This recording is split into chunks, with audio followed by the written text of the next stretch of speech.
To throw a bottle, you must first throw a tall cylinder. Coning and centering is the first thing to do. Next, you'll open with your thumbs. This is a large piece of clay and I can't open all the way with my thumb, so I've switched to my pointer, middle, and ring finger to finish opening all the way to the base. Next, I'll pull across the bottom to establish the width of my bottle. Then I'll ski or compress the bottom to establish a nice base for the inside of the bottle. Now I'm ready to raise.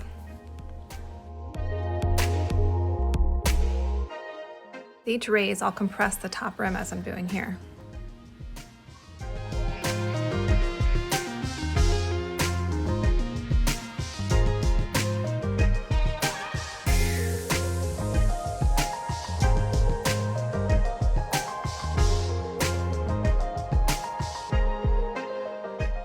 I also like to keep control of the base of the piece and make sure I don't get too much of a skirt or too much of a flare of the clay. Controlling that clay at the base allows me to use the sponge and gather it to use it for more height.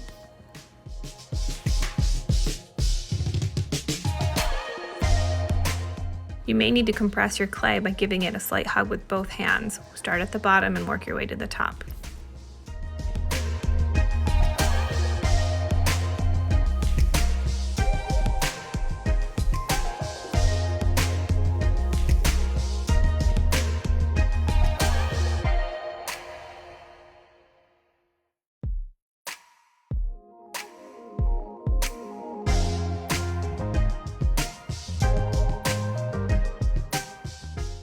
You want to keep your cylinder wide enough to allow your hand to fit in so you can continue raising. Once you establish the height of your piece, you can start shaping it. Shaping it is the last thing that you'll do before you start collaring in for the neck. Make sure you try to keep the top of the piece as small as possible because that's where we will collar in the most to really establish that bottleneck.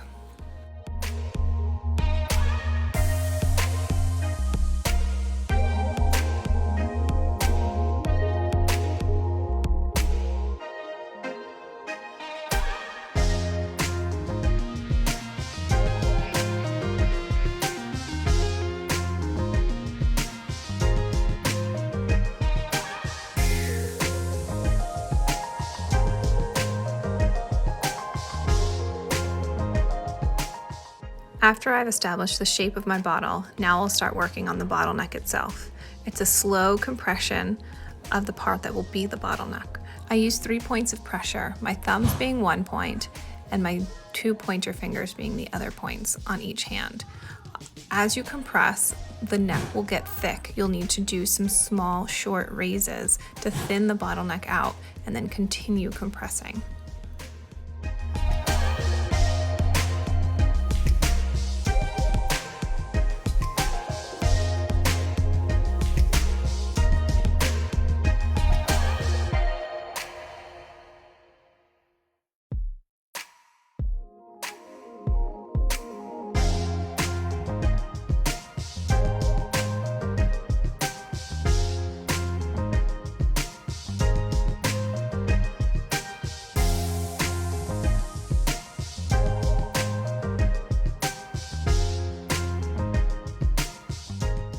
Sometimes you'll have to go back to that full hand compression or hugging of the clay. That allows pressure to be applied to the entire area and the neck to compress into a narrow bottleneck.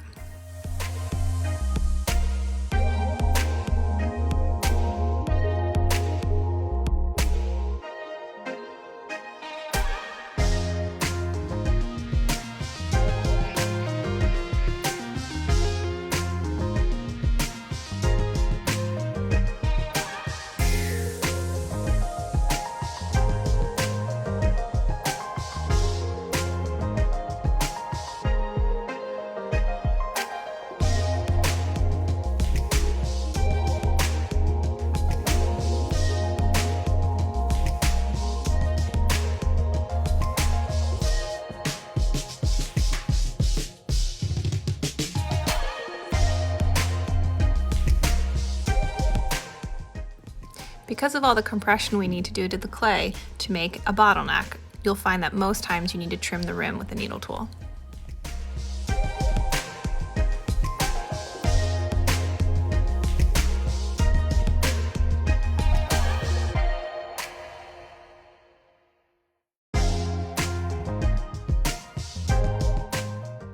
We also can't flip a bottle upside down and trim a foot into it.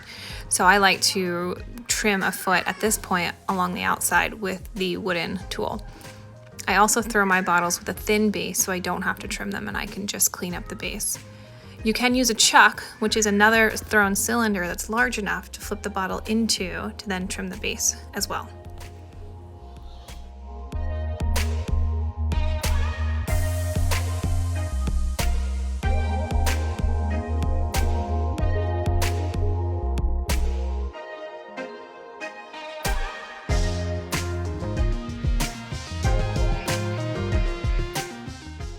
For this piece, I'm going to do a method to finish the bottom called thumbing off the bottom.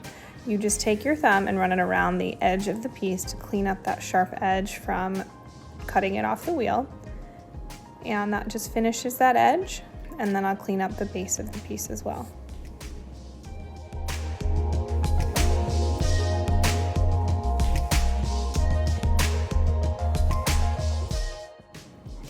I like to also take the rib over the base of the piece to get rid of any lines that were created when using the wire to cut it off the wheel.